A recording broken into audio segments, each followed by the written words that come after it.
everyone. In our last match, the Super Hot Crew took down Fnatic, and I'm here to take a closer look at that game with Demon and the Fisho, starting with picks and bans, and coming out of all things and all the ADCs on the table, Reckless decided to go for Twitch in the very first rotation. Very surprised, and also meant Super Hot Crew could easily make a comp around it to, okay, how are we going to kill this Twitch here? Remember, it takes 6 seconds now to stealth if you get hit during your Q, really, which basically means Twitch is such an easy target to shut down.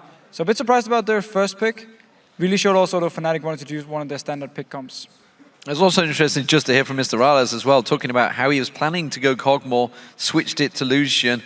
Lucian again working out well, going with the standard build. Yeah. It's the right build to go, and everybody's, I think, finally catching on. Yeah, absolutely. Then talk about the beginning of the game, because Fnatic, as you said, their beloved pick comp, and it was working out in the beginning. I mean, sure, yeah, they got ahead before the real crucial team fights actually started. They managed to play well with it. However, Reckless never really got going in this game here. Twitch, I believe, actually was the first game since he joined the LCS where he didn't pick up a kill. So for him, it wasn't a good game. It was very easy for Super Hot Crew also to shut him down. And Fnatic in team fights never really had the damage they needed to take down all these bruisers here from Super Hot Crew. Yeah, and if you look at the team comp, it's the exact same one they took down SK Gaming with. It was, you know, everything in there. They almost took down Alliance. Of course, that was the base race fight. The pick comps from 4.9 with the Twisted Fate, with the Reckless on Twitch, as you mentioned. It just didn't work in this one because, frankly, there was no one to pick off in Super Hot Crew. They were always together in groups. Also, maybe the Fisho, is there something related to the fact that it took him a little longer to get going the Twitch, and that was the window they had initially, and they just didn't have enough damage because of it? Well, all in all, I actually just think Super Hot Crew's teamfight comp was so good against Twitch because he has no jumps. He's an easy target. If you look at the rest of the lineup from Fnatic, Twisted Fate, no jumps. Yeah, okay, you run Ghost Flash. Still, once you get locked down, you're not going anywhere. Lulu, same deal as well. I mean, there's every single target or every single champion from Fnatic could be shut down or could be locked down by Super Hot Crew. And once they actually got onto them or landed a knock-up, Yasuo would jump them and the whole fight would just start. So overall, I just think Super Hot Crew had a better team fight comp. And once they got them to team fights, Fnatic weren't far enough ahead to actually do anything. Yeah, let's actually, oh, excuse me. So I just wanted to say, you know, despite in 4.10, obviously talking about potential AP top lanes, it's the first all AD damage team that I think there's one in 4.10 so far. And honestly, they didn't look too bad. No, absolutely not. Let's actually take a look at one of the team fights where it's very well illustrated that they could pick off people. Let's pull that up on your screen. So Fnatic is actually ahead. We can just roll the clip here. It's a fairly long one. Fnatic group up in this mid lane. They take down the mid tower and then they turn their attention on to Kazing here on Braum afterwards. Get a kill onto him. He dies, yeah. But after he's dead here, the rest of Super Crew are like, we can still fight this one and actually re-engage. Mimer goes in, Selfie's out of position at this moment, so he's not able to jump anyone yet. He actually delays his ulti by such a long time in this fight. But because they're so tanky, all these bruisers here from Super Hot Crew, because they have so much mobility, they can constantly get onto Fnatic again and again. Look, Selfie here. First he jumped onto Source, then he turns it over to Expect, and now back to Source, gets the kill here. Still has ulti at this point, goes back in. And now Reckless is gonna be the target. The Twitch immobile, it's very easy. Once the knockup actually comes in from Selfie, nothing you can do. Pop him, he's dead now as well. So overall, Super Hot Crew, they were so tanky with all these bruisers here, and they could so easily get to the backline of Fnatic whenever they wanted to. And do you feel if they hadn't have just gone back in for that second time, I mean, there was 6-1 up in kills just before that fight, and then Yellowstar came out, made that call, went for the hook. Do you feel if they hadn't gone for that, they could have gone on to win the game? Because they were ahead. They were ahead in kills. They were ahead in gold. They were equal in towers, but they were looking stronger. So it's very hard to say, but often when you see these disengage or re-engage, once you land the hook, you're like, oh, let's go, we can kill this target very easily, and you kind of get a bit too overconfident. So yes, they got punished for it, and in men's Super Hot Crew got pretty much back in the game 100%. If they hadn't gone in second time, they would end up trading 1-for-1, I believe, which would have been fine for Fnatic. They could have gone back to trying to pick up targets, so definitely it was a big mistake. However, credit to Super Hot Crew for taking full advantage of it. May just be another shot calling problem that, of course, we saw against Alliance the other week. Yeah, absolutely. Very quickly before we go over to the caster again, Rengar, the first one we've seen in the LCS. Quickly wrap up, what did you think of his play right here? The first time we've seen him here, of course, in OGN just this morning. So a bit of a slow start from Impaler, but once he actually got some items going and got to team fights, he was very, very strong. He built a lot of damage, but there was a Ghost Blade for him as well, so he tried to just focus on being somewhat of an assassin jungle. You can obviously also build him tank if you need it, but this time around they just wanted more damage. Yeah, it's something we saw from the career, obviously, this morning. We saw the tanky build, and we've also seen the damage build. Impaler went full damage on this one, that's for sure. He wanted to get the damage down. And you saw, when he got caught out, he went down very quickly. But if he could catch on someone like Reckless, which started a lot of things off, destroy them. Yep, absolutely. Solid play here from the Super Hot crew. Now, changing players in the middle of a season can be difficult for a team to adjust to. And the Copenhagen Wolves' Unlimited tells us that his team is ready to start climbing the standings. I'm kind of where I expect it to be, because changing members in the team is a hard thing and we have to adapt. So I expected us to not do so well in the beginning, but then step up towards the end. I think we already started changing. We did create a schedule where we wake up early, we practice more, we play solo queue before scrims, and we try much more. So I think this is the first stone, and then we're gonna build on it. First stone and then build on it. The Copenhagen Wolves certainly need to be building on things right now, because it's not looking all that great for them in the table. And that, of course, brings us into our last match of Week 6 as Gambit take on the Copenhagen Wolves. Gambit currently hold the 1-0 lead in the head-to-head after Genja, of course, carried them to a big victory in Week 3. And yesterday, Gambit took on the Super Hot crew and started off really well early and into the mid-game too. Then the later it went on, it became quite clear that the Super Hot crew were really scaling up and coming back into that one of 3 or 4 team fights in a row. We also, again, have to say that Gambit were somewhat fortunate, I think, to get the win after the Super Hot crew focused on the tankiest member in the team. Gambit won the fight and then just closed out the game straight after. Yeah, you know, Gambit came out of the gates really swinging hard yesterday. They pushed the Super Hot crew to the limits. At 30 minutes, they had Super Hot crew on their inhibited turrets. But the problem is they couldn't crack that final line of defense from the crew. Gambit then began struggling, and the Jax Yasuo combo just became too scary to deal with. Now, while all of that action was happening, Nick really stepped up his game. His Karthus was incredible. He found a lot of last hits, and with a strong early start, he continued to make Super Hot crew's life very difficult.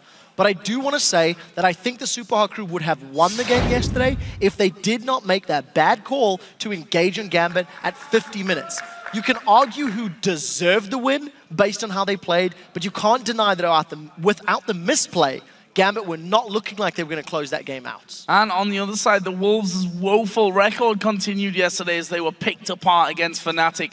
After their great performance against Alliance in the London final game, I actually expected a little bit more for them, but they showed that they're still really struggling. They went into the game with a late-game comp featuring the Kale and the Ashe for the first time in the LCS that really needed time to get going, but they took the fights too early on, which then set them behind even further in their scale into the late game. Yeah, so the Wolves actually had a solid team composition, but they just didn't play it well enough. This was the first Ashe that we've seen all year in Europe. Woolite missed a lot of ultimates. In addition to joining his team in those early trades and those team fights, they all backfired. They lost out in a 3v2. They gave Reckless a double kill in the process. Then the Wolves started a dragon fight, which, yeah, they got the dragon, but they lost 4 more kills while doing it. I'm not trying to put all the blame on Woolite because it was a team decision to make those plays, but they just did nothing to help their team's chances at securing a win. And for the Wolves, things really need to change. There's no more room for error because their record in the split is 2 wins and 11 losses.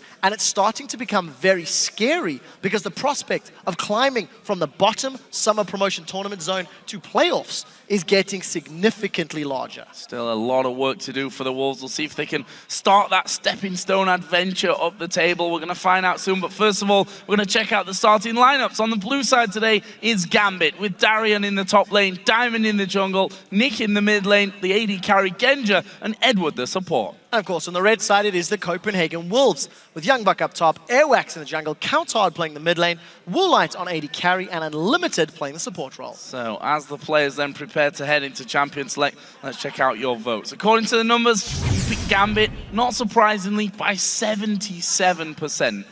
They looked pretty good yesterday. Their early and mid game was solid, and unfortunately, the composition against the Super Hot crew just got somewhat outscaled. I want to see if Nick is going to be allowed to play Karthus again, because he did a great job yesterday. And Nidalee's not available in 4.10, which was Nick's go-to champion. So that's where my focus should be. also whether or not we're going to see Darien getting his hands back on the likes of Aatrox. It is a champion he likes to play, has played numerous times in the past. So some interesting picks that can come from the side of Gambit. Also looking forward to seeing what the AD carries go for. Of course, I mean, it's Genja, possibly the weirdest AD carry in the world if you look at how he decides to build. And even we come back into 4.10 now, makes it even more interesting to look at it against Woolite, who himself yesterday, as you mentioned already, picking up the Ashe. Well, let's have a look here where the bans come down. Actually, an Irelia ban aimed at Youngbuck. His fantastic performance against Alliance in London, obviously earning him that one. First ban for the red side will be Kassadin. No real shocks on that one. And it looks like Gambit actually going to focus towards Airwax, who's played brilliant on Lee Sin. And yesterday, Edward returned to Thresh once again, and he had a very good game. I would argue it was the second best Thresh of the day. Yellowstar really, took home the honors of the best, in my opinion, but you can't deny the fact that Edward was playing a very good support role. And it's a champion that he's somewhat avoided. He hasn't gone back to it for whatever reason. But definitely both of these teams taking their time. Lucian is still up and available, as is Caitlyn, which is something Genja has also was trending towards in the past, and I just noticed has been banned out. Thank you for pointing that out, Joe. To be fair, it is a 0% ban rate so far, so you could be forgiven for expecting maybe Caitlyn wouldn't be banned in this game. I'm blaming my notebook. It was covered by my notebook, Joe. And that's going to be taken away then from Genja. And now it's funny because when the AD carries of the LCS basically stopped playing Caitlyn, that's when Genja said, you know what, I'm going to start playing Caitlyn now. And now that she's come back into Fortunes, that's going to be banned away. Ziggs also removed from Kaltard in the mid lane, always been a solid ban, I think, against the Wolves. Twisted Fate is a champion that we could see them going towards. We've seen it first picked earlier today and in the past. We've also seen Skarner run by Diamond Prox in the spring split, and we've just seen a Rengar, and we've seen Rengar over in OGN a few times today. I wonder if any of those champions are considerations, but the next question is, does Woolite want to go for Ashe as well? Because Lucian's banned out from the Wolves. I was just about to say, or I did say Kayle. Kayle left completely open here in this one. See if it's a case of the Copenhagen Wolves wanting to kind of let one strong champion through, take two of their own. They actually go for the Twitch, which has been a regular pick for Woolite, and Airwax will be taking Evelyn in the jungle after Lee Sin was banned. Okay, so if I were Gambit, I would throw Kayle to Darien, let him do his mid lane Kayle thing that he's done many times in the past. I would also consider a Twisted Fate even more heavily, because you can negate all of the power of the stealth from Twitch and from Evelyn if you go that route. So there's options here for Gambit. The only thing Gambit need to be aware of is just how heavy and how scary the pick power is from the Wolves, and how quickly they locked those two champions in, because there was no hesitation from them in terms of those two picks. So for Gambit, Nick's gone through 2 or 3 different AD carries, let's call them. Tristana, we've thought, may make a reappearance. Vayne, another champion that we've been speculating about as well. But I think the Thresh pickup for Edward, considering his real return to form yesterday, would be a good one. They do lock that in, and they're going to take Jack. So that's going to be a mid-lane Kayle here for Nick. Again, a champion that he was already playing in that mid lane, and they'll take Jax in the top lane for Darien. I tell you what, that's 3 scary picks, especially if you look at the likes of Kayle and Jax towards the late game. And that's something that Gambit was struggling with yesterday. Gambit's composition yesterday was outscaled and was put under pressure. With the Jax top lane, if Youngbuck wanted to run something like a Renekton, that could help him get some lane dominance, especially if he gets that one-on-one scenario. He did also run Renekton yesterday. It would also allow them to go for some sort of pick combo. Get the stun down for Renekton, allow Evelyn or Twitch to combo with the rest of the team. But I wouldn't be surprised to see if Gambit wanted to try force a 2v1 scenario or something along those lines. So a lot of options for the Wolves, and for the time being they're going with a potential Lulu top, which may end up being like a Protect the Twitch style comp, which is somewhat different than I was expecting. Yeah, and Kaltard seemed a little shocked there towards the end of picks. He was kind of like hammering away on his keyboard. Yasuo mid could be a thing. Every time Unlimited most of the times Unlimited run Zyra in the past, it has been with the Yasuo, and while Kaltard's Yasuo is pretty solid, they've been unable to string together wins. They did a decent job against Alliance many, many weeks ago. But my instinct with 2 knockups is this has to be Yasuo mid. So look at this then. Corki going to be picked up to be played in the AD carry role for Genja, and they will take Elise for the jungle for Diamond. Played a 6-4-12 game yesterday against the Super Hot crew in that victory. We'll see if he can bring that form here again today. And now, I think the more interesting part, what are the Copenhagen Wolves planning with this lineup? We will see what they lock in, but my instinct is that it's going to be... Oh, is this a Zyra mid lane now? Okay, we'll see in that in a second. What Gambit have put together is a lot of mixed damage.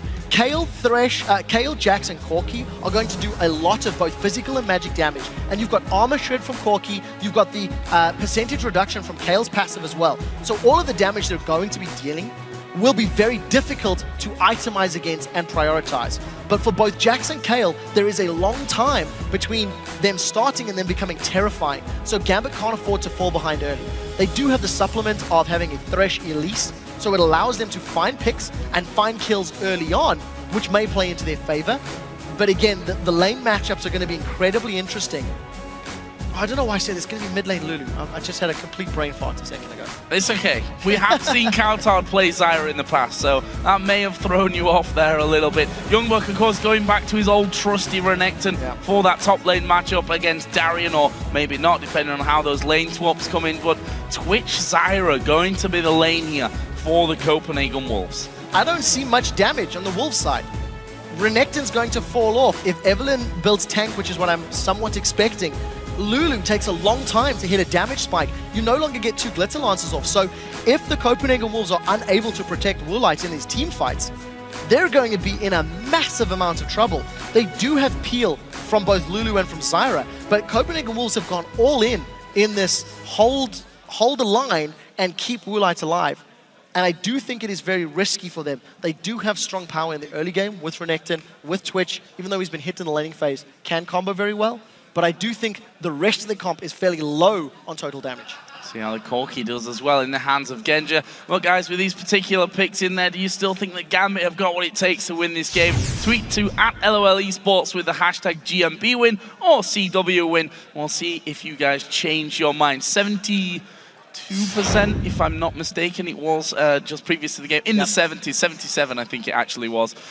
So possible little switch around for this one, but I think considering form, the Wolves only picked up 2 wins out of 13 so far. Number 1, they're not looking great. Number 2, they really need from somewhere these wins, because I agree. You start getting to the territory where it's almost impossible to be climbing up without going on a massive win streak. Yeah, I completely agree. And when you look at this team comp, you do feel the later this game goes, the better Gambit's opportunities will be. Keep in mind, though, that as the game continues to progress, Woolite will eventually outscale Genja, which is great, but Woolite also needs to get through both Darien and Nick in that role. And you know, we need to see how well the Copenhagen Wolves handle their opponents, because yesterday they were pushed around quite significantly. Well, we're going to find out here as we get into game between Gambit and the Copenhagen Wolves. Will we be seeing anything interesting at level 1? We've actually seen the pink ward picked up there for Diamond, who at the same time also forgot to get his trinket. Yeah, trinket not necessary for this moment in time. That may also mitigate any sort of team-based invade. You can see that Darien is moving very aggressively, going to get his trinket ward down in the red buff area of the Copenhagen Wolves. And luckily, all of the Wolves ran over a ward, so Gambit completely aware of their opponent's positioning. We've also seen Gambit actually go for these sort of fights. If they're aware of where their opponent's positions are, they're not afraid to challenge.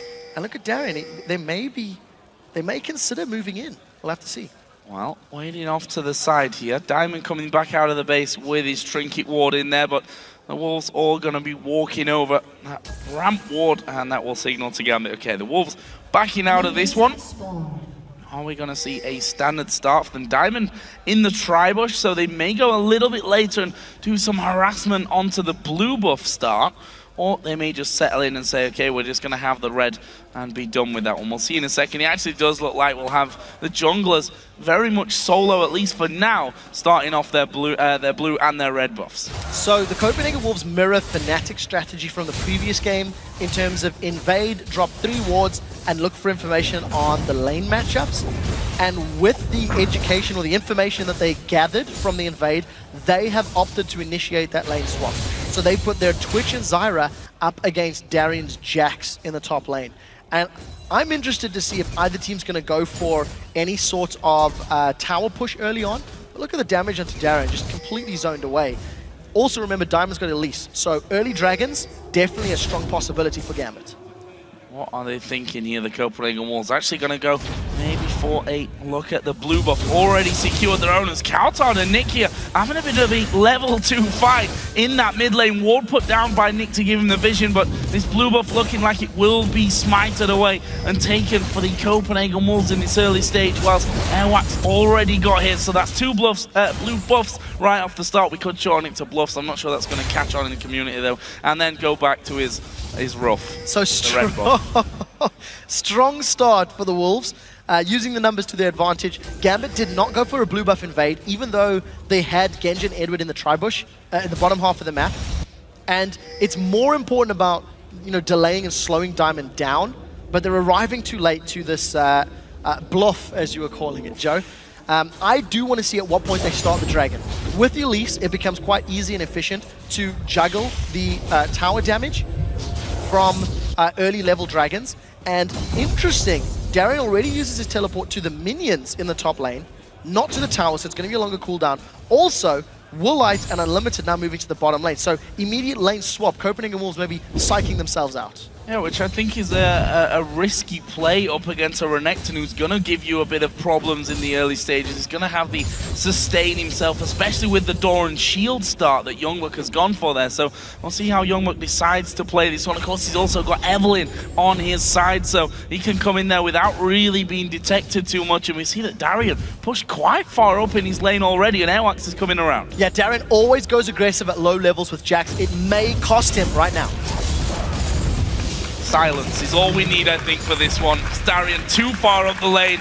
Didn't even bother to use his flash there. As soon as Evelyn appeared, knew that it was going to go down. Nick and Kauton again, though, going to go heavy against each other. Who's coming out on top of this one? Is the hook down bottom also going to catch on towards Unlimited. They've got Elise there. Corking and a Valkyrie in. Great little cocoon as well. And it's finished off by Genja. Oh, very well played in the bottom lane by Gambit. Mid lane's traded damage. I do want to touch on Darian going Doran's Blade first. He's got 3% lifesteal, and we'll talk about that in a second. Nick is going to get caught. Oh, it's going to be a lot of damage once again. He flashes Airwax, flashes in as well. Turret hits coming down. The shield from Lulu. No more turret hits coming in as well. And Airwax made 2 appearances in lane and picked up 2 kills for his trouble. So strong start in terms of picks for Airwax.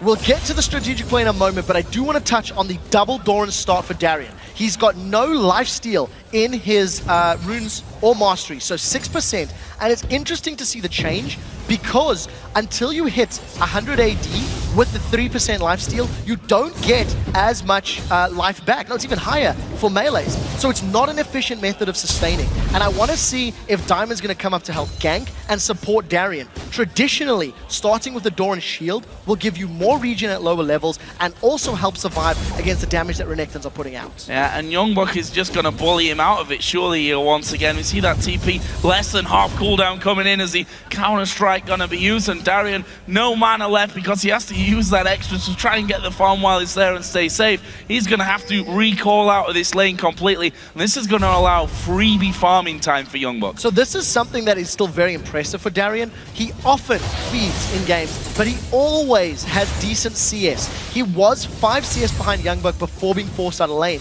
and the minion wave is not being pushed super heavily. So we need to keep tabs on how Darian does in terms of experience and last hitting, because that's what really matters in terms of the matchup. What was very good is Airwax's early ganks. He managed to get the kill on Darian as well as the flash and the kill on Nick. So if Airwax continues to do that pressure and go for those ganks, it'll work out very well. He's also opted to go Spirit of the Elder Lizard. So he's going to supplement some of the lack of damage from the rest of his team. He's got access to his ultimate, and he's going to go on Genja and Edward. Oh, they spot Airwax, but he's got his ultimate available. Edward going to flash away, but that means he goes down. We see Genja Valkyrie out of things, and that means another kill for the Copenhagen Wolves. This time to AD carry as Darian comes back in lane. We can see Youngbuck already diving on him, and I think this is the strategy here for Darian. Come to lane, use all your mana to get as much farm and pressure as you can. recall, come back to the lane and do it all over again till that teleport comes up. With all of the minions... Oh, that was close. Tiny bit slow there, Youngblood. But with all of the minions that were fighting with Darren in the top lane, Youngblood actually didn't really want to stick around. And you highlighted the strategy from Darren. He's often given up CS for slightly different plays in the past. When he was playing Kayle for Gambit, he did that duo mid lane strategy to try and shut down Froggen a few weeks ago, and it was actually against the Copenhagen Wolves where he did it the very first time, even earlier than that. But he is starting to struggle. 20 CS down, Youngbuck's got himself a Vamp Scepter, and he continues to put authority in the top lane. Gambit are also losing the middle lane. Coutard, with the help of Airwax, have put Nick onto the defensive foot. So Copenhagen Wolves, with their strong early game comp, have got an early game lead. So let's see now, Darian has gone back towards that top lane. We see the Airwax, who was able to steal away the first blue buff of the game for the Copenhagen Wolves, will be moving in here this time though. It's already gone, but had to be smited by Diamond. No, that is completely a lie. It was smited by Airwax and then lost auto attack by Nick. Okay. So that's where the confusion came in, because I saw the blue buff go with the smite. Diamond, it wasn't the smite in it, but it still goes over to Gambit, which is the important thing from their side. Yeah, one auto attack too early for the side of Airwax. And, you know, very, very good start for him. He's been extremely present in the standard lanes. He was able to punish top and obviously punish middle. But now we need to see how he plays it. Look at that hook from Edward. Max Ranger actually going to go for this one here. Good plants down from Unlimited. Will actually slow the progression. And look, Coutard now coming down towards his bottom lane. Gonna spot Edward completely on his own. But Coutard might actually be in trouble. They've got Nick. They've got Diamond coming in. They choose to bring Nick in with the lance. And there's the hook on towards Coutard. His Wild Growth's going to not help him enough. And that will be Genja getting his second kill of the game. Very, very strong play from Edward. He pulled Thresh out yesterday, landed a lot of good hooks, and he's doing it again in this matchup. This is helping Genja maintain his CS advantage, and with the assist on Nick, it's going to help him out to make up that CS deficit that he's currently struggling with. If Gambit can continue to string together kills like this and delay Copenhagen Wolf pulling ahead, their composition can do very well at scaling and do very well, especially if they want to try play split push, play the lanes, because Jackson Kayle can do that incredibly well. And that's why we've got a little bit of time here. Take a bit to talk and look at Darian specifically, because went back a couple of times here, picked himself now up a chain vest. Those boots going to come in handy when you have to run back to your lane every single time. Also taking as much as he can from the jungle when he goes through there as well, waiting now for Youngbuck to actually push things up onto his turret. And with all that, he's lost about 35 CS. However, look at this, the Copenhagen Wolves now grouping up around the Dragon. Gambit aren't anywhere near this. This is a surprise. You know, Gambit initially had the numbers advantage. They were the ones that had their 80 carry support bottom. And with the number of ganks that Diamond has put, that Airwax has put on the bottom lane, it's applied so much pressure that the moment Gambit have backed away, Copenhagen Wolves have taken advantage of it. Unlike yesterday, the Wolves have picked a time to go for Dragon with a comp that can do it in the early stages. Gambit don't really want to look for the big team fights around Dragon because their comp will just simply be weaker without all of the items. Darren continues this aggressive top lane. He's even thrown his ulti down. Throwing his ulti, and that's because Diamond's actually coming in there as well, although maybe a little bit early to put the aggression onto Youngbuck. That means that Diamond won't actually be there to get a kill for them. However, they might be able to free up a little bit of time in that top lane. Airwax actually doing a similar thing, going to try and come across the cover. But again, Darian burnt through all his mana. With that one, he's going to have to recall. Does have TP back up, and with that Dragon going down, we'll see if he actually goes up towards the top lane. Well, I'm not sure that Gambit really realized just yet. Yeah, I wish I had been counting how many times Darian has recalled. Unlimited even blocks the death sentence by a very smart usage of the plants. And you know, Zyra is a support, we are seeing him more and more, but I do want to highlight that there's a difference in 80 carry items after this fight in the mid lane. Oh, Coutard going to take a lot of damage, puts the polymorph back down, and Nick not wanting to go too deep on that one. No Ignite to really finish off. Wild Growth and the Ignite were both available here for Coutard, and Darian has now been spotted. He needs to be really careful there. Yeah, Nick with the early Berserker's Greaves also going to allow him to be more mobile and potentially go for those backs. They've hooked Unlimited. They've hooked Unlimited. He comes into the box. I can't see him getting away. We'll actually use the flash there. Woolite trying to turn it around on towards Genja, but there's a lot of damage back onto him. Genja decides to back away with the poison going as Diamond comes around. Can he get under the turret for this one? He's not going to try. But Woolite and Unlimited using pretty much everything. In fact, they did use everything there to stay alive. In the end, that's probably going to cost them the tower. It does look to be the case. Diamond decides not to flash forward, and Genja with the Summoner heal is able to survive the poison. But Dragon is not there yet. Yeah. It was secured by the Wolves. So Gambit, unfortunate to not pick up a kill. We do see them at least pushing Woolite and Unlimited away. But you have to give props to both Edward for the Death Sentence, Flay, Box, everything. And the same can be said for Unlimited. He put the Stranglethorns down. He mitigated all of the damage that could be put out. Now, drama's not over yet as Airwax is coming from behind. They've got Woolite! Oh, they got Woolite. This could cost him his life. This time, no summoners available to keep him alive. And actually, Genja taking the Lantern. I thought they were going to keep going on to Unlimited. They decided to stay in that lane with the wave pushing up against them. It's going to cost them another kill. Genja at 3-0-0. Dangerous territory. Deficio would call that a sneaky play. And with the kills that Genja's worked towards, he's going to accelerate the rate at which he gets his Trinity Force. Yesterday, we seen a Corki, Trinity Force, and Blade of the Ruined King. So we need to see how Genja decides to itemize, because obviously with the changes to Bloodthirster, significantly less ideal, because you don't have all that bonus attack damage for the burst on Corki.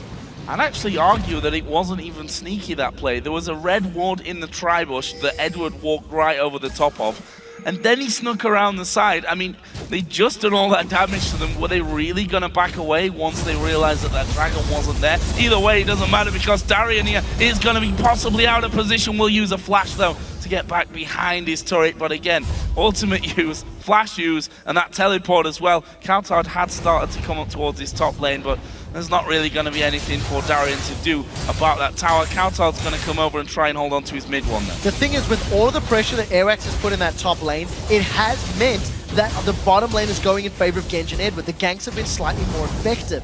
Yes, Airwax ganks have been strong, but they haven't been getting them map presence for the time being. Gambit have got a lot of damage onto that middle and bottom tower. So if and when Gambit decide to focus the objectives down, they will actually accelerate ahead of the Copenhagen Wolves in gold. But the problem is, or the thought process for the time being, has not been that. They seem content to continue farming, try buy some more time for Darian to be relevant. And if you look at just the matchup, that's a Chain Vest and a Phage against a Blade of the Ruined King. Youngbuck is going to decimate people once he's above 50 Rage, or Fury rather, and uses that Empowered W. 3 strikes, 3 times 8% current health. That's going to hurt a lot.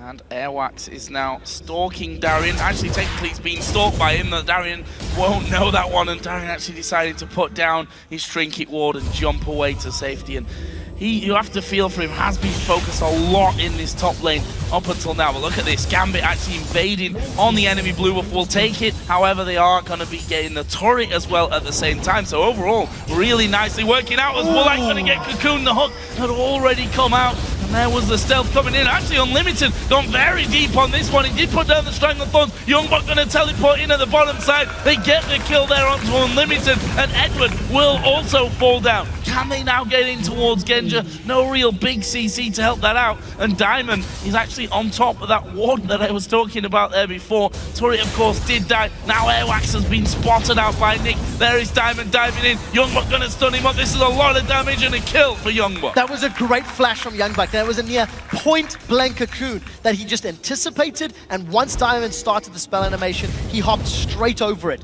Got the kill. Thanks to the kills and the usage of teleport at the right time, Copenhagen Wolves will have access to the second dragon of the game. They will, however, be losing their top lane turret if they stick around, because Darian has had a lot of time to melt that one through, and it should be falling. It does just fall. So kills plus dragon in reply for a tower, and Gambit have evened up the gold until, of course, this objective goes down. There's a ward there, but are they going to be able to get into range? It might have to be Genja with a stray rocket that finishes off this dragon if Gambit are going to fight for it. They're not going to fight for it. The hook came through, actually landed onto the plant there that was put down next to the dragon, and the Copenhagen Wolves take their second dragon of the game. Wow, Genj just completely solo, pushing into enemy territory.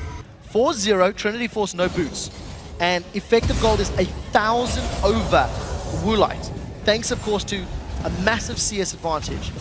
And he's sitting on 1,600 gold. So I'd like to see if maybe Genja decides to opt for an Infinity Edge as his next item. Just relying on the 6% lifesteal from Doran's. Of course, Genja, you can never predict his itemization in game. And the Wolves have done well. The Wolves have created good opportunities and they've established dragon control.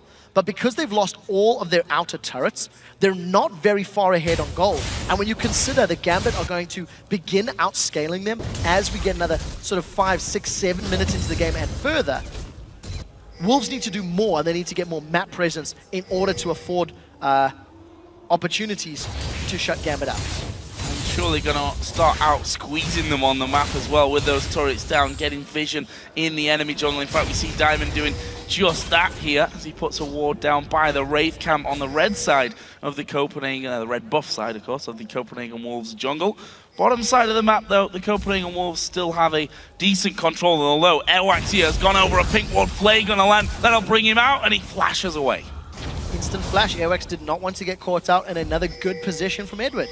Opens with the Flay, looking to get some CC down. Now the thing is, Copenhagen Wolves have got a team comp that needs to be playing, sort of flanking. Twitch wants to surprise people. Evelyn wants to surprise. And while Gambit are struggling to, or surprised, or reacting to Copenhagen Wolves engage, then Unlimited can run amok with his Grasping Roots, with his Stranglethorns.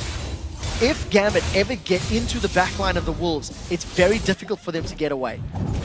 Once that Stranglethorns is down, there's not enough protection for Woolite, and Woolite, he wants to hunt Genja. Gonna have a go at him with that play to the Ruin King. Instant Valkyrie away. The rat-a-tat-tat coming out, and actually Edward there will force a flash from Woolite. The man being aggressive in that scenario. There was also a summoner heal used by Genja, so 1 for 1 on that, although you'd rather, I think, use the summoner heal than a flash any day. Completely agree. A little bit of miscommunication between Genja and Edward as well, because you've seen the Lantern going down, which may have gotten Genja even further to safety. Regardless, Nick and Coutard going at it. All very, very slow after that one, kind of crawling away from each other. Now what's actually coming around may just interrupt Nick here, trying to push away. And in the meantime, Youngbuck has taken finally this outer turret in the top lane. Funnily enough, that's the first turret for the Copenhagen Wolves this game. None of the other lanes have really been pushing to the turret. No. I mean, Woolite and Unlimited have been dealing with Genji and Edward in terms of pressure under their turrets. Coutard and Nick have got very good wave clear, and they've just been pushing back and forth. Edward, he's going to wind up. Let's see if he connects. No, he doesn't. Nice little sidestep by Coutard.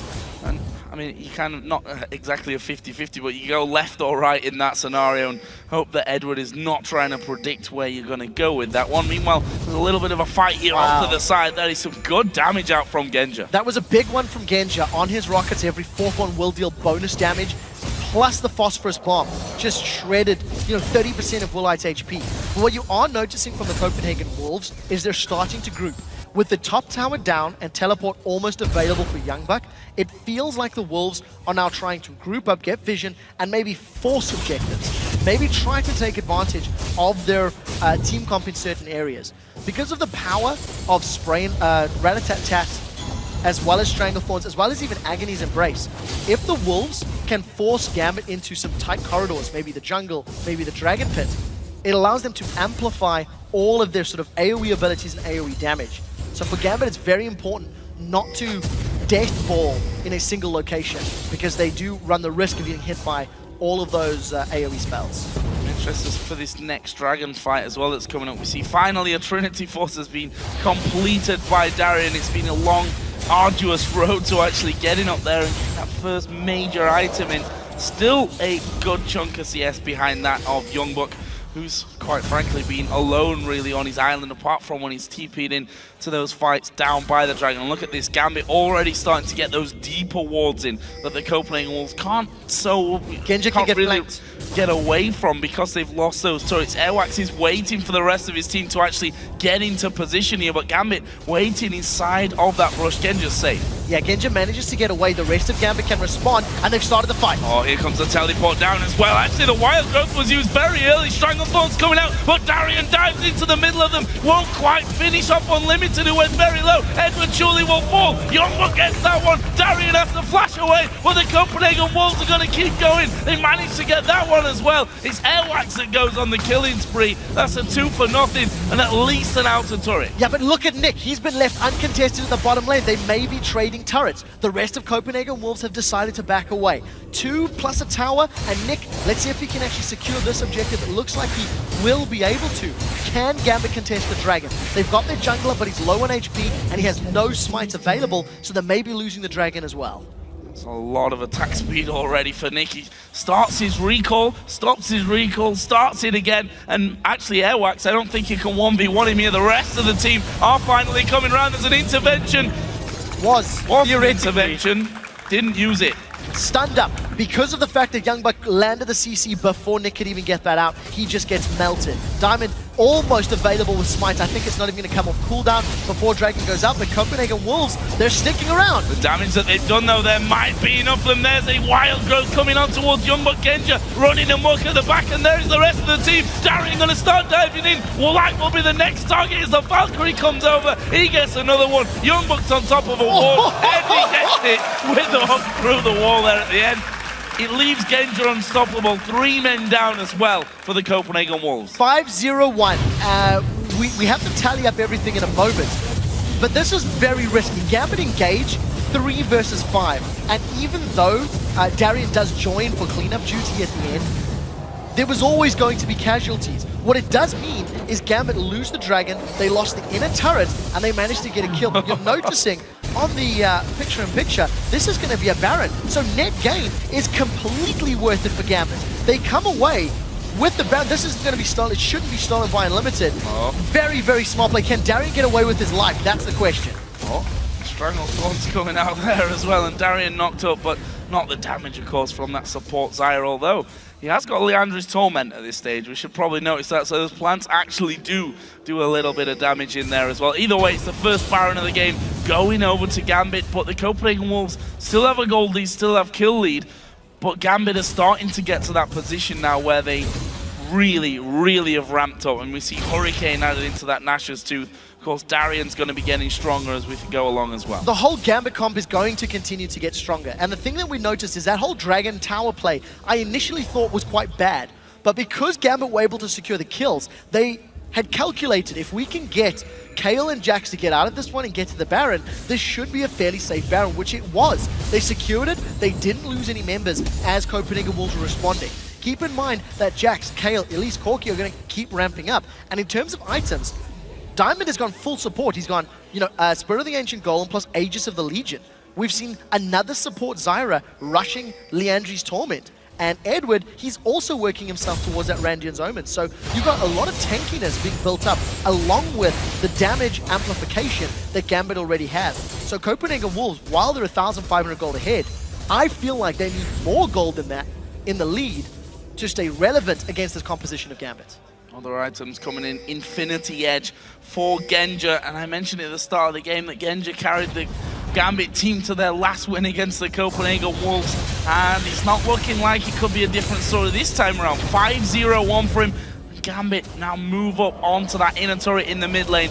A lot of poke, dangerous poke at that going to come out from Genja. Yeah, and notice the importance of that frozen heart for Youngbuck. There are so many members of Gambit's team that rely on auto attacks. We'll see how effective that is. The rest of Gambit, they're forcing the tower down. Stranglethorn's not available for Unlimited. Airwax coming around the side. Youngbuck going to go into the middle of them as well there with a Wild Growth on it, but he's been absolutely destroyed. Nick will have to flash out to 1 for nothing there for Gambit, and it looks like they want to retreat. Kautar trying to keep up with him. The hook doesn't quite connect for Edward, But look at Gambit, they're turning this one back around. They've got the Baron on. They know they're going to have some regen coming in. Airwax is actually trying to sneak around. I thought he was going to go for the blue there, which he would have certainly lost. There's another hook. I'm not sure why he's there, though. That's the problem that I have. Why is Unlimited hanging around for that one? They lose the tower. Genja now dominating at 6-0-2. The rest of the team was not in front, and Unlimited just eats a death sentence and is taken out. Gambit have not stopped the pressure. They've got so many auto-attackers that they've shredded 50% of the HP away from the inhibitor turret. At 27 minutes on the clock, with the gold lead or the gold items that Gambit have accrued, they are no longer the weaker team on the map. And because Copenhagen Wolves have invested so much in this comp into protecting and keeping Woolites alive, the rest of the front line needs to stay up. They're not doing it, and the team is weaker for it in those team fights. I think there we saw the problem of having that frozen heart when you've got no real HP behind it either. I mean, the Giant's belt is picked up after the fight there. Youngbuck dove in thinking, okay, they're going to be reduced here. Reduced damage for all is a great thing, but he dies far too quickly as the main tank in that fight. And keep in mind, you need not only a ton of HP, a ton of armor, and you also need a ton of magic resist. Because of all of the mixed damage that Kale, Jax, and Corki are putting out. Every single one of them has a pretty good amount of both magic and physical, and it's just making life very difficult for the Copenhagen Wolves. I also have to give props to Genja. While he's played on the outskirts of risky positioning, he's not given up a death yet. He's always landed those last hits when he needs to, and the rest of the Gambit team are picking their team fights very, very effectively. They've always come out a net gain ahead whenever they've initiated combat scenarios. So what's next here for Gambit? They've lost that Baron buff now. That's not going to be too far away from coming up. We see 45 seconds until the next Dragon of the game is due. And of course that gold lead has, since that that Baron and the subsequent tower kills and kills overall, has swung over back towards Gambit side. Up 5-2 in turrets overall. And up across the map, really. We see a needlessly large rob blasting one for Nick, so he's going to have himself that Rabadons here soon. And that's when the Hurricane really starts to pain you. Yeah, and I don't see Copenhagen Wolves being able to siege. Oh, that's a great lantern on Airwax. Oh, is Genja actually going to go too deep on this one though? Woolite and Count out of there. Unlimited coming in. There's another hook, this time onto Airwax. Wild Growth comes down. Strangle Thorns as well. Have they got enough this time around? They've left Darian completely alone at the back. Diamond was trying to get onto him, and this time Youngbuck doing a great job of keeping them all away. And the Copenhagen Wolves turning this one around. They've got two already. Can they get any more? Gambit able to back off. Genja had just backed away completely there and gone back to the wall. The strength of the Strangle Thorns holding Gambit in place, and because Unlimited was able to protect Woolite, it means he can put the damage down. That Rat-a-tat-tat did a good job to buy time and damage until Youngbuck zoned the rest of Gambit away. It is a good fight for Copenhagen Wolves because they get the tower as well as the dragon. But the two things to note is how much Gambit are split up. Youngbuck completely zones away Genja. He slices and dices through everybody, and Darren and Diamond are not able to take Woolite out. So Youngbuck is sitting amongst 3 members of Gambit, and it just allows the rest of the team to clean the fight up afterwards. And it's given Copenhagen Wolves a small gold lead, but you still feel like they need to catch Gambit out of position a few more times, just like that, if they want to get more control of the reins of this game. Building that gold lead back. We actually saw a second Frozen Heart now picked up, this time for Airwax. See how that really lends to these fights with 45 seconds. Not until the Dragon this time, but until the Baron comes in. And that is going to be a big thing in this game. Not something that the Copenhagen Wolves can afford to be giving up for free. No, they can't. And I do want to say that this is the first Kale in Europe 4.10 that we've seen go on the Hurricane build first. The 2 Kales that we've seen yesterday did go for the burst build, Death Cap into Lichbane, etc. So Nick's still sitting with a consistent sort of shred, multiple attacks. And also, Darren still no Blade of the Ruin King. When you see Gambit, they're looking for an engage. They found the Wolves. See Airwax there getting the Wild Growth on him, but again, Darian goes down to half HP before anything happens. They've got Genja at the back as well. There's the shutdown for Woolite. Edward's going to be forced out by Youngbuck, and the Copenhagen Wolves take out the AD carry. Can they get any more? Gambit are backing away up the top of the river. I think the Wolves are going to go for towers. That's the second fight in a row where Gambit have chased the Wolves and they've been shut down by unlimited zoning. And in the time frame that Stranglethorns is channeling, the Wolves win the team fight. They get a kill onto the most fed member of Gambit, zone away the rest, and open up the inhibitor. With 15 seconds on the clock, they might be brave enough to stick around for the inhibitor itself. In fact, it's not brave because they've got it uncontested. Yeah, I was going to say there's no one really there to stop them at this point. Gambit a little slow to get back out of the base, and now the Copenhagen Wolves can turn around and try and draw Gambit towards the Baron. Diamond going very close into the backline there of the Copenhagen Wolves. Good disengage though from the Wolves. They're going to run away, but Gambit might feel comfortable enough here to think about going towards Baron. In fact, they're already doing some good damage here and chasing them away completely. Yeah, Ken just coming up from the backline as well. We'll see how quickly he can get himself into this team fight. Copenhagen Wolves have stacked themselves up a lot of armor, a lot of hit points on both Airwax and Youngbuck, and this is helping them out. A crucial death sentence misses from Edward, but here comes Gambit for the third time in a row. Trying to get in this time though, not being able to do it. Coulthard is in a precarious position as well because he's not got much mana left. If a fight should actually go down here, we'll have enough just to get his wild growth off basically and help get a knock-off or maybe even save someone's life. What are Gambit going to do now? They want this blue buff, take that away from Coulthard. Fits into the fact that he's got no mana. I also feel like if Unlimited doesn't have his ultimate, then Copenhagen Wolves should be backing away and shouldn't be looking to take the fight. What I do think is great for them, because Youngbuck has got himself a massive amount of armor with the Frozen Heart and the Randians almost completed, he is in possible kill threat range of Genja. Genja's got no additional, not a massive amount of additional critical hit chance from that Trinity Force to back up the Infinity Edge, and he also has no additional armor penetration outside of that Gatling gun. So Youngbuck should be able to stand toe-to-toe with him for a while, and if Youngbuck gets a good stun with Blade of the Ruined King, may even be able to out 1v1 him. We will be finding out probably sooner than later because Gambit are playing the bait game. There are minions on the bottom wave pushing up for the Wolves, and the Wolves have just caught Genja. Oh, Genja, quick Valkyrie away, but he's lost half of his health, and that may just be enough here to signal an attack for the Copenhagen Wolves. They push those super minions down the middle lane. Genja's trying to get some HP back from the Wolves. That'll be the creep camp rather than the team, and the Wolves get themselves in prime position now to bring Gambit back over. We see the heal coming out from Nick. They need to get him healed up. Actually, forget that. It looks like Airwax is recalling. Unlimited is recalling as well, so the Wolves don't want this one. Gambit themselves seem to have backed off far enough to indicate that they're not interested just yet in that Baron. Playing that one a little safer are the Wolves. Now, they've done a very, very good job at dealing with Gambit when Gambit are initiating onto them.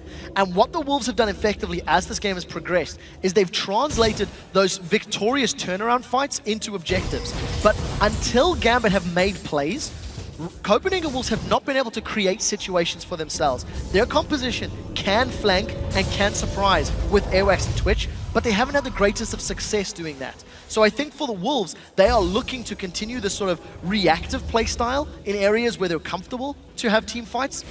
Because of the fact that every time Woolite has tried to pop out and kill Genja, it actually hasn't worked out in his favor for the last 15 or so minutes. We'll see if this trend continues. He's just picked himself up another BF sword. And the vision game around Baron has been an interesting one because neither team has really tried to play the bait game. Neither team has played patient and try to force their opponents to come and face check it.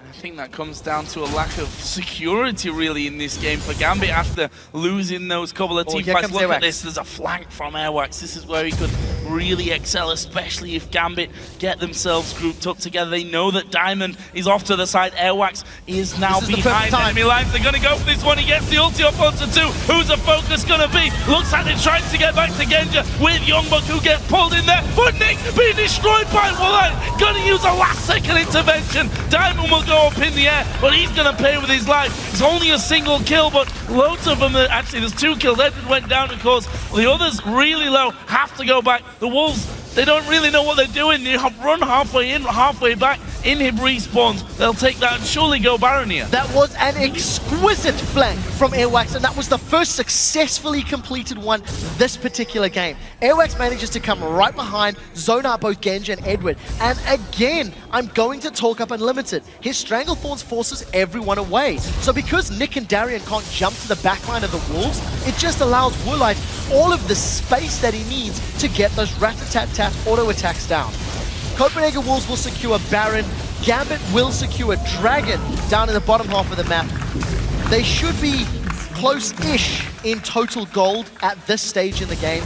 But again, Dragon's late game value has been decreased. And you can see Copenhagen Wolves accelerating further ahead. It's 4,000 gold. But they have just had better team fights multiple times in a row, thanks to the power of the Wild Growth and the Stranglethorns. Gambit need to find better picks and better ways into the back line, because every time Gambit have tried, they've been completely thwarted by Unlimited. They're picking the wrong times to team fight. We saw Darian before that fight actually kicking off, getting himself a Warmox armor. Is that a case of, I need magic resist and I need armor, and I can't actually afford either of them right now, so Warmox it is? I definitely think so. It is a very efficient stat. It synergizes just with, you know, it amplifies the armor and MR that he gets from his ultimate by making it more effective. The only problem is there are 2 Blades of the Ruined King on the opposing side. So you stack up that HP, and with the new blade, if your target has 937 HP or more, each auto attack from a Blade of the Ruined King, thanks to the percentage damage, will deal equal damage to an old Bloodthirster. Darian currently has 3,489, so just a little he's bit going to more. take a ton of damage every time Woolite opens up on him, and Woolite's still growing. He's going to deal more damage than Genja in this late stage of the game, and Gambit need to shut him down if they want to win team fights. Copenhagen Wolves making a move towards that bottom lane. Actually, they've caught out Youngbuck here in no man's land. Slice and dice won't be enough to save him. May have opened up this bottom lane though. Gambit not far enough up to be thinking about any kind of base race here. They may try and head them off, but that's a Baron up Wolves team. I don't think they'll bother. Just trying to stop them going towards or going any further into the base and for that inhibitor turret. 45 seconds on the clock. It should allow Gambit to at least push out the wave where the super minions are pushing down. Keep in mind that Copenhagen Wolves have got pretty good wave play in Lulu with that Death Cap and Void Staff, so she should be able to hold off the tower. In addition, Gambit don't really want to tower dive onto a Zyra. Hell, they haven't been able to fight into Zyra for the last 10 minutes, so they've got to be very careful. Wolves have got 15 seconds to defend before Youngbuck is up and available. Gambit are looking to siege.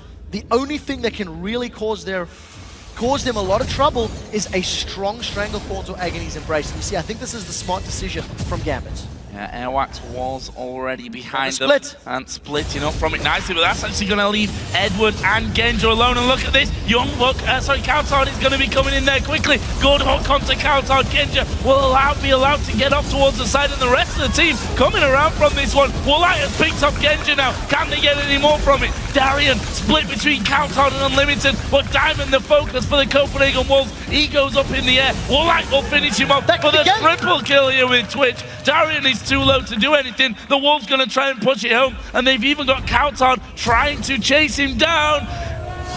He gets out. So Darian survived, but I don't think it's going to be enough. Gambit completely splits up while retreating. They've been flanked before. They're dealing with stealth champions of Evelyn and Twitch, and they give themselves the opportunity to be flanked. Copenhagen Wolves punish Gambit, and they're going to take this Nexus down. They've picked themselves up a win. Brilliant game from the Copenhagen Wolves. Definitely got enough here to finish this one off and taking down Gambit. Only their 3rd win of the season here in the summer split. And a much-needed win as well. A sigh of relief, no doubt, for the Copenhagen Wolves. Gambit just could not break through the Wolves' backline. Every single team fight Gambit initiated was interrupted by Kautarn and by Unlimited, and Gambit just couldn't make damage stick to the targets they wanted to. Woolite ends that game 7-2-9 after you felt like you had little to no presence in the laning phase. Just comes back in the mid game so solidly, and I think Gambit's team fights really need a lot of work that game. Howl of the Wolves, not a sound that we've become accustomed to hearing here in the summer split. Just the 3rd win that they've picked up. Still a long road ahead of them, there's no doubt about that one, but definitely a confidence booster to beat a team like Gambit, who themselves not exactly in the finest form, still trying to rediscover themselves with a new mid laner. And the problem there was just calling and focus. Because one thing that you found is every time Gambit did initiate a team fight, it was into Zyra with her ultimate available. One of the key things to do against champions like Zyra, like Ziggs, is try to bait out those ultimates, get them down, and then abuse the window of opportunity while it's on cooldown.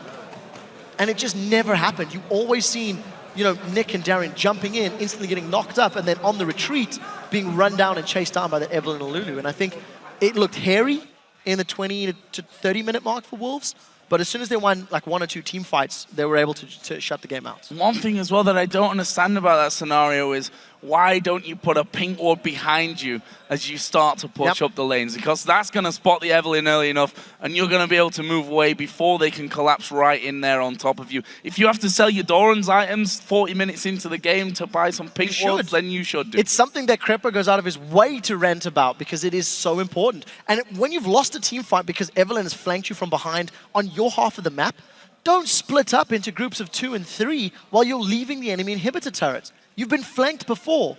If you don't have vision on Evelyn, she's looking to flank you. Just assume that. Work under that operation. And if you stick together in a 5v4 situation, the realistic chances of them jumping are much, much lower. Well, the Wolves finally picking up another win here, going 3-11 in the table. But for now, we're going to check in with Shox, who's on stage with the Copenhagen Wolves' Coutard.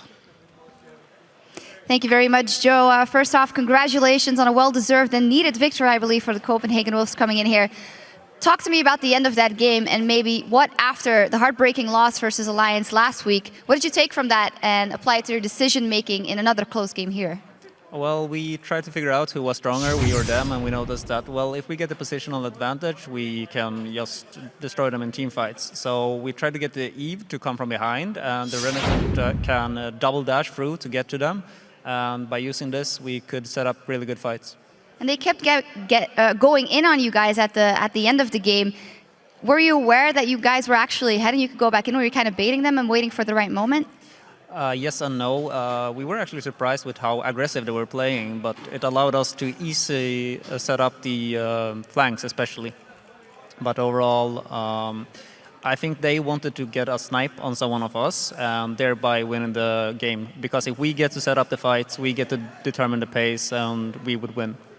All right, then talk to me for the patch 4.10 for the Copenhagen Wolves. You obviously also didn't have that much time to prepare for it, but what works for you in this patch?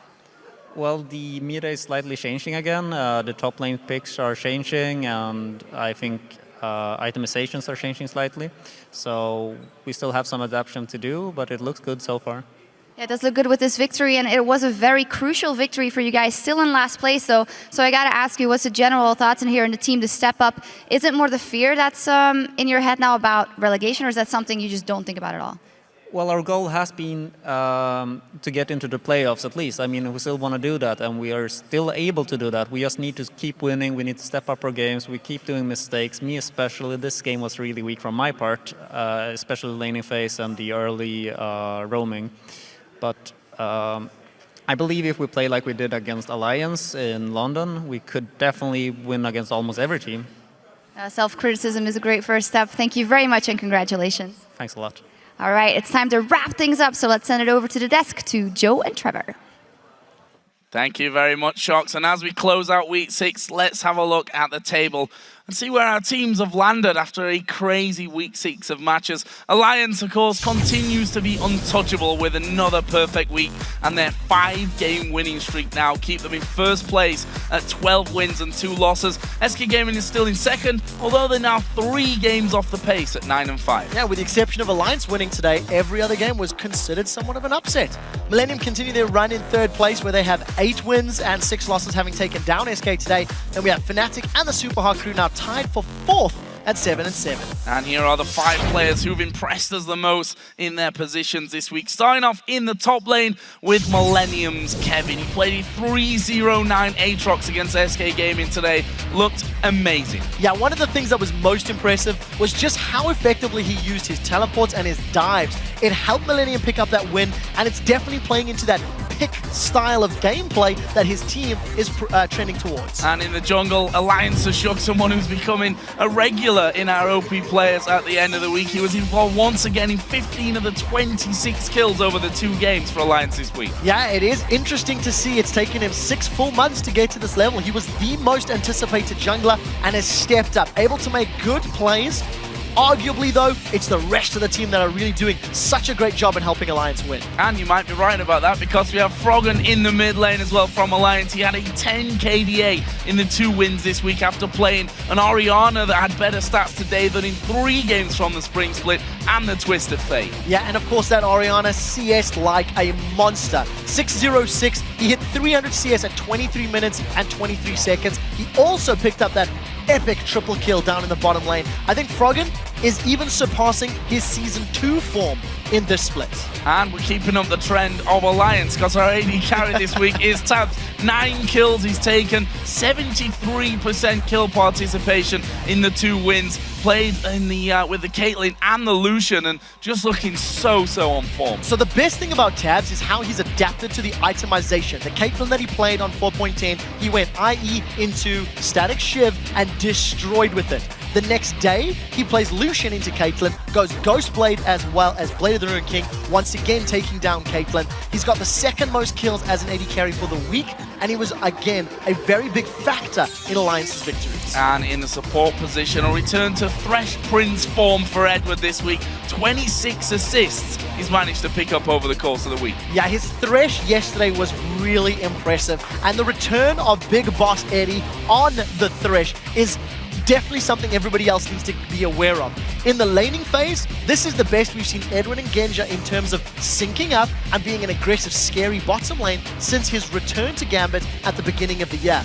Problem is, for the team, the rest of the lanes are not as scary right now. And of those players, we've selected Tabs as our MVP for the week. As I said before, such an incredible week he's had with a 19 KDA with Caitlyn and Lucian. We also have a video clip of Tabs getting a kill on Cottonex in the mid lane after a dragon fight. Yeah, this particular kill that I'm almost sure happens, he flashes and gets that headshot proc if memory serves. This was our first real taste of the terrifying Caitlyn that Tabs could put together. And earlier today, he was talking about those 3 hairs on his neck beard that he needs to shave off and demonstrating his mastery of Lucian with the new itemization and the new playstyle. I'm excited to see how he continues to play because of how drastically different this role is in the patch. Well, really looking like he's having fun, and that's one of the more important things here in being successful, I think, as well. And guys, don't forget, week 6 of the North American LCS starts tomorrow with a matchup between Team Solo Mid and Counter Logic Gaming, followed by Complexity versus Cloud9. Then Evil Geniuses will go up against Team Curse, and Team Dignitas will face LMQ. Those matches start on Saturday at 9 PM Central European Summer Time, which is 12 noon Pacific. And the European LCS broadcast will be back next Tuesday, note the date, July the 1st, with our 2nd Super Week of the split, and we'll begin things with SK Gaming versus Gambit. The 16 games that week will kick off at 5 PM Central European Summer Time, which is 8 AM Pacific. And of course, we look forward to seeing you guys then. But up next, we're going to send you over to Freak and Zyrene with the European Challenger Series round of 10 play-ins.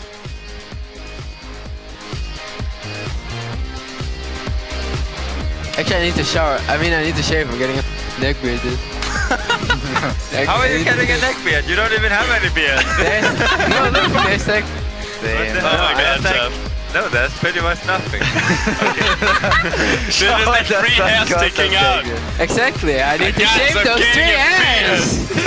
Having to use everything he can to escape this one. He's going to get stun locked up there. The ultimate from Wicked going to catch him low. Is it quite enough? One more hit. Froggen comes in. He's going to secure the kill. Vander's on there now. Vander's taking low. Froggen gets on towards him. Tabs picks himself a kill. They're going to ace the knockout right here, right now.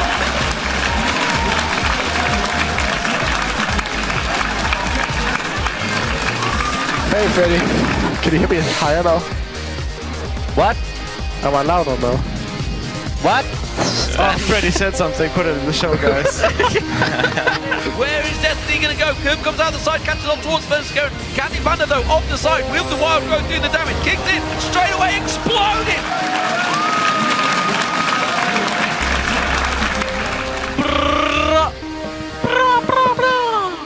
Peter being toxic again. It's a joke.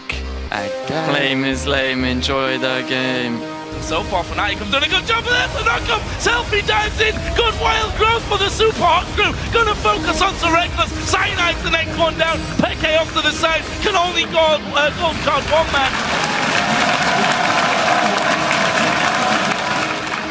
Woolite, sing for me.